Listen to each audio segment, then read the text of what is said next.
नमस्कार जय जगन्नाथ। चलतु आज केतोटी गुरुत्वपूर्ण खबर पर नजर पकाइबा। वीडियोटी को लाइक शेयर सब्सक्राइब करंतु। एबे व्हाट्सएप ऐप रे बुक करंतु गैस सिलेंडर।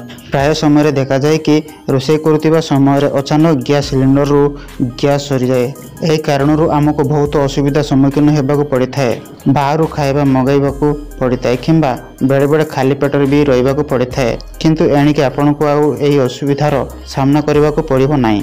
परवर्ती खबर, रामलाल प्राण प्रतिष्ठा उत्सव पर हाफ डे छुट्टी घोषणा कले केंद्र सरकार। जनवरी 22 को हाफ डे छुट्टी घोषणा कले केंद्र सरकार। रामलाल प्राण प्रतिष्ठा उत्सव पर हाफ डे छुट्टी घोषणा करिसेंती केंद्र सरकार। सारा देश में थिबा केंद्र सरकार समस्त कार्यालय, शिक्षानुष्ठान और शिल्पानुष्ठान पर यह निर्देश जारी होइछे। से दिन अपराह्न 2:30 पर्यंत एगुड़िक छुट्टी रहिबो। परवर्ती खबर, चट्टाण शोइचंती केवल पौड़ पानी पिउचंती। राम मंदिर कार्यक्रम पर उपास प्रधानमंत्री।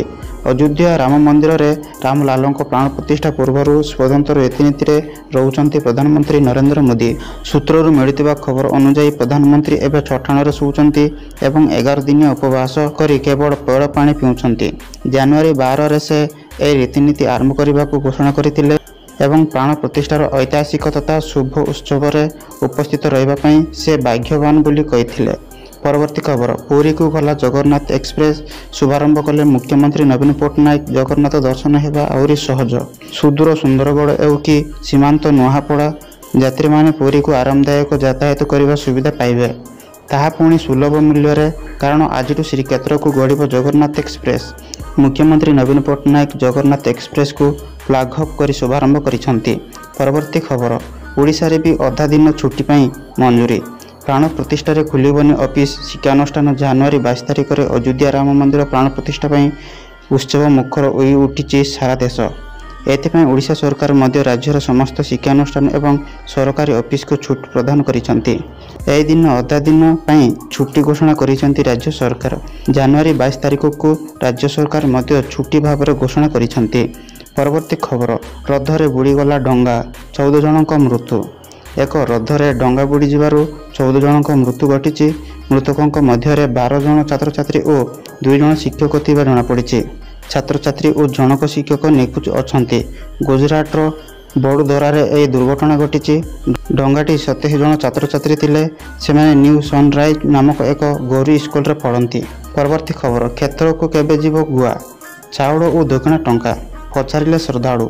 खारपित है श्रीमंदिर परिक्रमा प्रकल्प, हेले महाप्रभु जगन्नाथ नाँ आदाय होइतिबा गुआ, चाउल और दक्षिण टंका श्रीक्षेत्र में पहुँची पारा ना।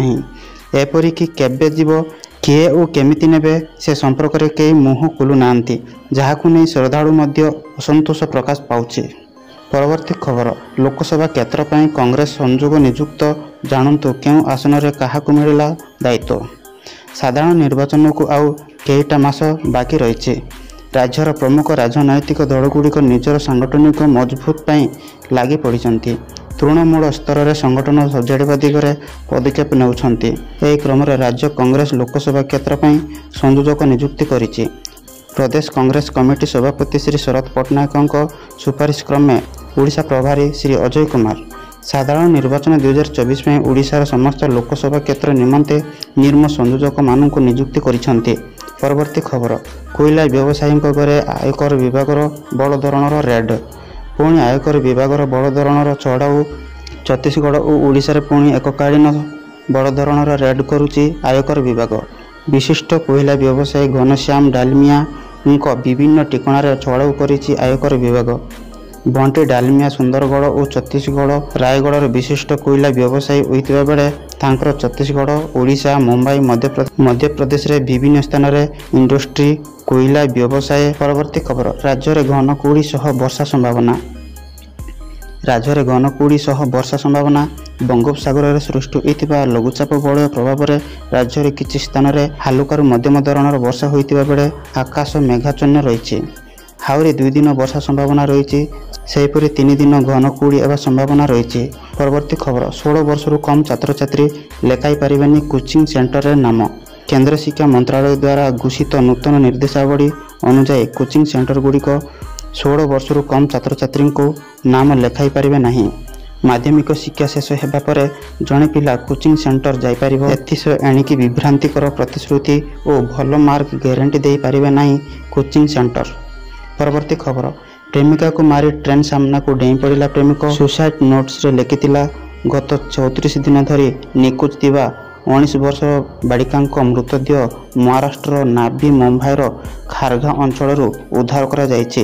ପୁଲିସ ଏ ସମ୍ପର୍କରେ ସୂଚନା ଦେଇ କହିଛି ଯେ ପ୍ରାଥମିକ ଅନୁସନ୍ଧାନରୁ ଜଣାପଡ଼ିଛି ଯେ ଝିଅଟିକୁ ତାଙ୍କ ପ୍ରେମିକା ହତ୍ୟା କରିଛନ୍ତି ଏବଂ ପରେ ସେ ନିକଟରେ ଥିବା ଟ୍ରେନ୍ ଆଗରେ ଡେଇଁ ଆତ୍ମହତ୍ୟା କରିଛନ୍ତି।